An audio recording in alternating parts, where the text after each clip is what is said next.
وأن لا يخاف في الله لومة لائم. فاشان فرمي وأن يقوم لله بالقسط. أو الله جل جلاله فرماني بيكردوا هموت وأنا يبخات قر لخويا برجستيك أو يتر حقي تقوى داو بغمري خواه صلى الله عليه وسلم أم آياتا خوانيته. ابن عباس فرمي لبرانبر كعبدان يشتبو مجاهد يجاريته لي محجاني كي بيبو قوتشانك عيدال العرزكة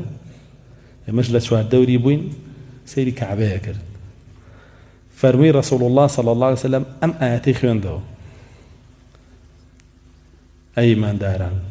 تقوى الله بكن وحقي تقوى كيبدا ممر بمسلمانين به.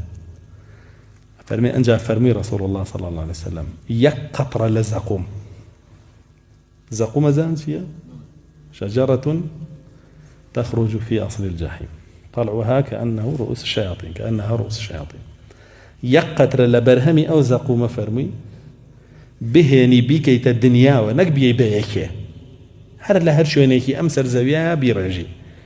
فرمي لأفسد على الناس معاشهم. جياني همو خلقي سرزوي طالكا كز لدواء أو قطر الزقومة وكيتنا وأم دنيا تشيج لدنيا نابينة تشيج لجيان نابينة. فاشان فرمي فكيف بمن لا طعام له إلا الزقوم. قطري الزقوم بيني تسر زوي همو خلقي سر زوي جياني تياغا چه يعني خواردني تياغا چه خوي تياغا چه هلساني دانشتني هموش تيكي تياغا چه. فرمي دي بو ناترسن لو كسانه بن كروجه لروجان لناو جهنم خواردنكتان بس زقوم به نقت ريك به نكبو همو أهل سر زويج به جمي قورة بكان بقرتالي لنا جهنم بو لروجه ناترس خلق لروجيكي زندان ترسي لروجيكي قبر ناترسي لروجيكي جهنم ناترسي لروجيكي محشر ناترسي بما بتري عبدي خوا مع عبدي خوا وازانن طاغوت پرستی هر اوه خوش دبیو سری بخیتو پشتیوانی بکی اوش طاغوت پرستیه که لی بترسی لله زیادر يخشون الناس كخشية الله أو أشد خشية اوش طاغوت پرستیه تونی لطاغوت یک پرستی یا لا بلام چی خواری طاغوتيا كويلي طاغوتيا بترسي وانا لا الله نترسي كعبادت بچی وچی کرے با خوف و رجا کرے که تو خوشویستو کرده با هموشتی لخوا دوا خوشویستی که کلیشی ترسای لا الله زیاتر اوش ترسکه بهر دوباره که طاغوت پرستی انسان بیا قداری خوی به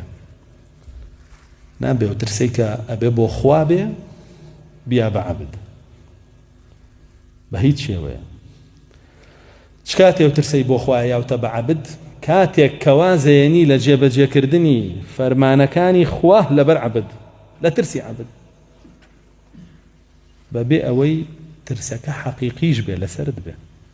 احتياط اخي مالي سبي بو روجي رش مالي سبي بو روجي رش بيشيناني اما بس تشاشان ليها بو اما بس تبيسان لنا بو كامرو بخيل ورزيل